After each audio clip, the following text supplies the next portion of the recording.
तो अब हम आपके साथ डिस्कस करने जा रहे हैं क्वेश्चन नंबर 5। अभी पूरा एपी लगातार बैक टू बैक करेंगे, ठीक है। जो आप वीडियो देख रहे हैं बिल्कुल इसमें एनसीईआरटी, आरडी शर्मा, एग्जाम्पलर सब कुछ। मैं एक थोड़ा सा आपको बता देता हूँ कि जो आप पांडे अकेडमी एप्लीकेशन पे देख रहे हैं ये वीडियो, या तो आप यूट्यूब पे देख रहे हैं, आपको पांडे अकेडमी से क्यों पढ़ना चाहिए क्लास 10, इसका एक रीजन समझिए। एक तो आपको एनसीईआरटी कराऊंगा ही कराऊंगा, दूसरी चीज हम आपको आरडी शर्मा से पूरा का पूरा एक एक क्वेश्चन पढ़ाएंगे, एनसीईआरटी से भी एक एक क्वेश्चन पढ़ाएंगे, साथ में आपको प्रीवियस ईयर क्वेश्चन कराया जाएगा लगभग 20 साल का, प्रीवियस 20 इयर्स क्वेश्चन पेपर का, और वो भी चैप्टर वाइज कराया जाएगा जो कि मार्केट में आता ही नहीं है, कोई पब्लिकेशन पब्लिश ही नहीं करता। मतलब मान के चलिए कि जैसे चैप्टर 8 है ट्रिग्नोमेट्री, चैप्टर 5 है जो इसी को उठा लीजिए एरिथमेटिक प्रोग्रेशन, तो एरिथमेटिक प्रोग्रेशन का ही एक अलग बुकलेट हम प्रोवाइड करेंगे आपको कि पिछले 20 साल में सीबीएसई ने आपसे क्या पूछा है, इस तरीके से है। उसके बाद एनसीईआरटी का ही एक और बुक आता है जिसको एग्जाम्पलर के नाम से जानते हैं, एक तो ये है। दूसरा, आपका एक रेगुलर टेस्ट लिया जाएगा लगभग 4 बार या 5 बार पर मंथ, और उसमें क्या आपका रिजल्ट आया है वो आपका कॉपी आप ही के सामने स्क्रीन पे शेयर करके आपको समझाया जाएगा कि आपने क्या गलत किया और आपने क्या सही किया, जिसमें आप अपने आप को बहुत ही बेटर जज कर पाओगे। तो अगर आप ये सब सारा कुछ करना चाहते हो तो आप हमसे इस नंबर पे कांटेक्ट कर सकते हो, 9650181890। ठीक है, ये मेरा नंबर है, आप इस नंबर पे कांटेक्ट करिए, फिर आप हमसे बात कर सकते हैं। अगर आप कंप्लीटली फ्री में भी वीडियो पढ़ना चाहते हैं तो आप पांडे अकेडमी एप्लीकेशन डाउनलोड कर सकते हैं, काफ़ी वीडियोस फ्री में हैं, और यूट्यूब पर भी काफ़ी वीडियोस फ्री में अपलोड हो रहे हैं। ठीक है, थैंक यू। अभी हम पढ़ेंगे क्वेश्चन नंबर 5। क्वेश्चन नंबर 5 क्या है, थोड़ा सा उसको समझिए।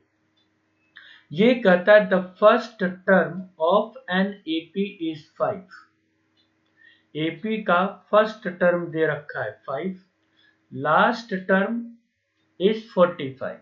It means an that is equal to 45. And the sum is 400. Sn जो है वो है 400. तो find the number of terms, आपसे पूछा गया कि n बताइए क्या होगा और कॉमन डिफरेंस बताइए क्या होगा। आप मैच करके देखिए, जैसा कि मैंने आपको बोला था लास्ट वीडियो में भी कि क्वेश्चन नंबर 3 के जितने भी पार्ट्स हैं वो अगर आप ढंग से समझ गए तो क्वेश्चन नंबर 4 से 20 तक सिर्फ स्टेटमेंट है, क्वेश्चन एज इट इज वही है, बस ये है। अब देखियो मैं इसको सॉल्व करता हूं, इसको समझिए वन बाय वन। आपसे n पूछा है और आपसे d पूछा है, an मालूम है, sn मालूम है, तो जो मालूम है उसी को आगे कंटिन्यू करो।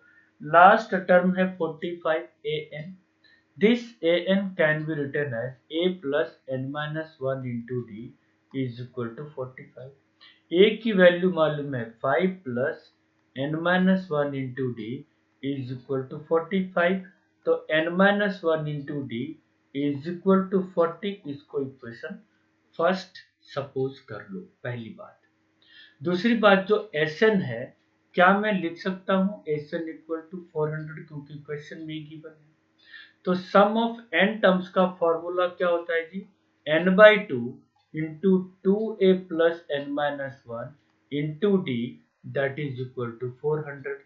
n तो सर मालूम ही नहीं है, 2a मतलब 2 into 5 plus n minus 1, d भी नहीं मालूम है, दैट इज इक्वल टू 400। अब ध्यान दीजिएगा, n/2 इंटू 5 2 या 10, यहाँ पे ध्यान देने वाली बात क्या, मैं थोड़ा कलर चेंज कर रहा हूँ, n-1 into d that is equal to 40। गौर से देखिए तो n-1 इंटू डी है ना, क्या मैं यहाँ पे 40 लिख सकता हूँ, that is equal to 400। Exam time में आप अपने कॉपी पे एक अच्छा रिप्रेजेंटेशन देने के लिए यहाँ पे लिख सकते हैं कि n-1 into d that is equal to 40। इसलिए हमने किया, आपको रीजन देना है। और उसके बाद क्या करेंगे, लिखेंगे n/2 into 40 plus 1050 is equal to 400। ये हो जाएगा 25। इसका मतलब 25n इज इक्वल टू 400। तो n is equal to 400 divided by 25। तो 5 5 जा 25, 5 8 जा 40 एंड 0 16, 5 जा 80। तो n is equal to 16। n की वैल्यू तो आ गई। अब सर d कैसे निकालेंगे? तो इस n की वैल्यू फर्स्ट वाली इक्वेशन में अगर पुट कर दिया जाए तो n निकल सकता है। तो क्या लिखेंगे, put n in equation first. तो इक्वेशन फर्स्ट कितना है, n-1 into d, n-1 into d that is equal to कितना, तो 40। ओके, अब यहाँ पर ध्यान दीजिए n16 आ चुका है, तो मैं क्या लिखूंगा, 16-1 into d is equal to 40। 15d is equal to 40, d equal to 40 by 15, 5 3 जा 5 8 जा, तो d is equal to 8 by 3। ये आ गया आपका कॉमन डिफरेंस का आंसर। आपसे यही पूछा कि सर यहाँ पर कॉमन डिफरेंस कितना आएगा, हमने ये निकाल दिया। या फिर यहाँ पर n की वैल्यू कितनी आएगी, आपसे ये भी पूछा गया और ये भी आपको बता दिया गया है। ठीक है, तो क्वेश्चन नंबर 5 अब तक हमने आपके साथ डिस्कस किया, ये कंप्लीट हो गया। अब नेक्स्ट क्वेश्चन। Thank you.